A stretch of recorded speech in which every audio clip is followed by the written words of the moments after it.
Google search just took a giant L today because a German court just ruled that nobody needs AI to search the internet. A court says in a ruling against Google. Google just had a court loss in Germany where they were talking about Google's mandatory AI overviews that they are shoving down our throats, where they actually ruled that Google is liable for false statements in AI overview. So, when you Google stuff and the first thing that pops up is the AI overview, well, sometimes you will Google how many P's are in Google and they'll tell you that there are 2 P's in Google. Sometimes you will Google disregard and it'll tell you, yep, we understand it. It's disregarded. They don't even tell you what they're disregarding. Things like that. You guys get the idea. Google search is now actually going to be held liable for any time they actually get something wrong on the AI overview. This is actually happening because two publishers found that Google's AI overviews incorrectly linked them to scams and other sketchy business practices. After smearing publishers by making affirmative statements like, yes, it is known for dubious business practices and is often perceived as a scam, failed to correct the misleading output even after the publisher sent a cease and desist letter earlier this year. They didn't just make a random tweet talking about it or something. They actually sent them a cease and desist letter and Google did nothing about it. Google tried the usual arguments to shield itself from liability for false statements in AI overviews, such as arguing that most users understand that AI outputs aren't always accurate and must be verified. Well, that argument makes no sense, and we'll get into it later, but just a brief addressing of that. Then why do you guys always say that Google is the most trusted source for information when you are saying that the AI overview, the first thing that pops up when you search up anything, could be wrong? I mean, what are you talking about? But the court found that unlike traditional search engines that merely present lists of links to third-party statements,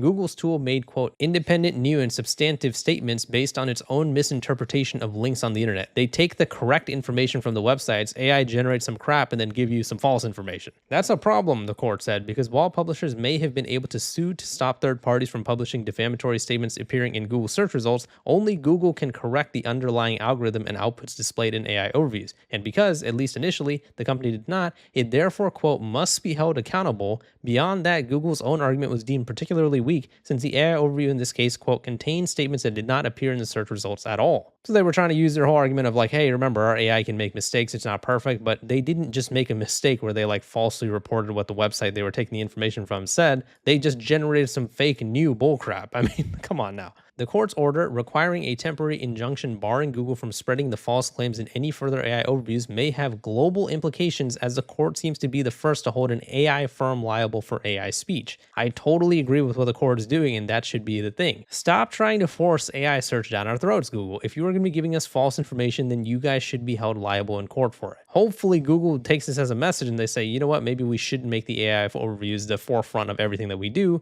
and instead just do what all these other search engines do, like Brave or DuckDuckGo. Oh, I don't know, just make the AI optional. Why is this something that Google doesn't want to do? They are so desperate to make money off the billions of dollars that they have invested into AI that they are forcing us to use AI search. What is going on, man? In the past, AI firms have hoped that disclaimers warning about misinformation would protect them from lawsuits over untrustworthy outputs. Last year, one chatbot maker even argued that, quote, AI speech is its own category of pure speech and the First Amendment should protect it. This freaking fool over here argued that AI speech should be protected. What in the world are you talking about? You're trying to act like the AI speech is made from a real person or something like that. That is the leaps that these AI freaking enthusiasts are going to try to protect all this bullcrap AI, quote, speech, pure speech. I mean, what the hell does that even mean, pure speech? So what they're referring to is like this stupid little disclaimer they have over here that says AI can make mistakes, so double check responses. So first of all, you make the size of this in like a level where I have to like look through a microscope to see it. And secondly, what if I was trying to Google some important health information? What if I was trying to find out something about like a heart attack or a stroke and Google's AI overview automatically generates some wrong information? So what are you guys going to say? Sorry? I mean, what are you guys talking about? What it used to be when Google search was at its best is it would have those 10 links of like the most relevant information from the most trusted and reputable sources, and it would give you the heart attack or stroke related information from those websites. It wouldn't just AI generate this crap that you see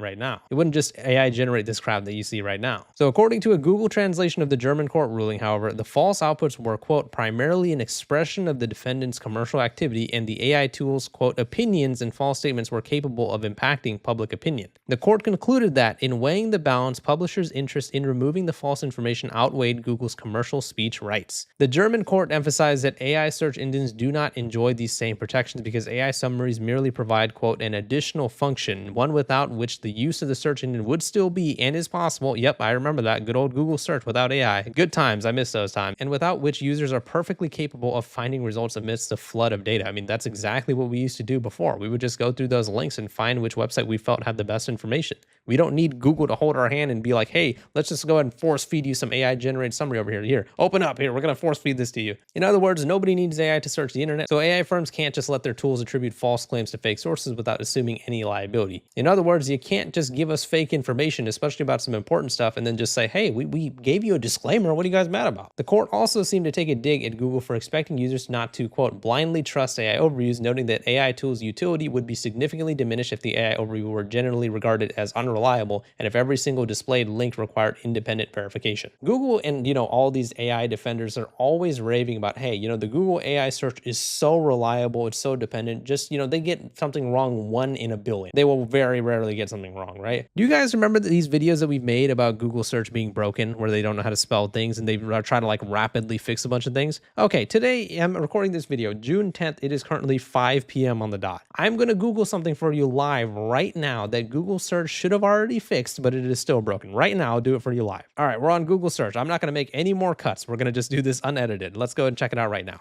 How many R's in people, right? How many R's are in the word people? I have not made any cuts at all. You guys can see it over here. I'm going to press enter. We're going to wait for the web page to load in. There is exactly 1 R in the word people. Spelled out, it is P-E-O-P-L-E, and they highlight the E to make it seem like this is the R. I mean, what are we talking about, right? And I know people defend AI by saying, hey, they don't see it as letters, they just see it as code or whatever, so it's difficult for them to do it. I'm sorry, but if the freaking AI overview can't just look down over here and grab the word people from Merriam-Webster and make sure that it is spelled, without an R, and then be like, yeah, there's actually no R's in the word people. If the AI overview can't even do that, how the hell are we supposed to trust it with super important information? How does Google and all these AI enthusiasts defend this? I mean, this is crazy to me. They can't even spell and we're supposed to trust them with super important information? And keep in mind, Google actually went ahead and fixed a lot of the spelling ones. Like, remember the whole disregard thing we were talking about? Google actually went over and fixed that. Remember the one where it said how many P's are in the word Google? They actually fixed that one too. But, there's still a lot that they need to fix. And honestly, they need to just push the AI overviews away. I don't want them. Just make it optional. I don't want to see it. It just gives false information all the time. The Decoder noted a Pew survey last July showed most people don't click on AI overview source links, as well as a May analysis published by the New York Times that showed that AI overviews with the current Gemini 3 model are inaccurate about 9% of the time and include inaccurate source links about 56% of the time.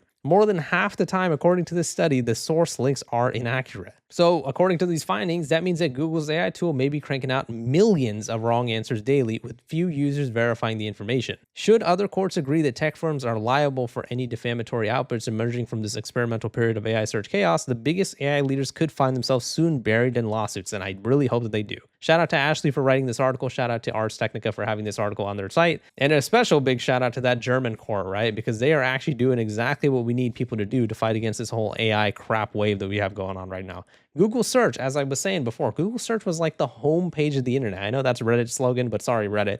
Google search was a homepage of the internet. It has been the most visited website in the world for years now, probably decades now. And for the most part, Google search was always a reliable piece of information. But, ever since they had their AI overviews, which, they've had before, but recently they've had a much bigger push into AI overviews, the website has just been completely ruined. They are just not able to do any type of accurate results in terms of AI overviews. They don't give you any option to disable it. Google search has just become a shell of itself, and Google has become a sellout to all these AI companies. Shout out to the German court for actually holding these guys accountable. We always talk about ID age verification on this channel. That was one hell of a slippery slope. They made a few court rulings in the UK, and now all of a sudden the entire world has ID age verification, right? So hopefully this can be the same case with this whole Google search situation. This German court ruled that Google is now liable for the false information displayed on their AI overviews. Well, can we get that in other countries, please? Can we get that in the United States or in the rest of Europe or in South America or, all these other countries and continents around the world? If Google has to be held liable for all the false information on their AI overviews, then they might finally actually do the thing we've been asking them to do since the beginning. Make these freaking AI overviews optional. I don't want to see it get shoved down my throat anytime I Google search anything, and I'm sure I can speak for most of you when I say that as well. I don't know what Google search has done to themselves, but I did not expect a random court in Germany to be the one to actually be like, you know what, we're actually going to fix this for the world right now. So big shout out to them, big shout out to Ashley for writing that article. And yeah, in short, I am tired of Google search's shit. Let me know what your guys' thoughts are on the situation in the comments. Please leave a like in the video if you enjoyed it and subscribe for more. See ya.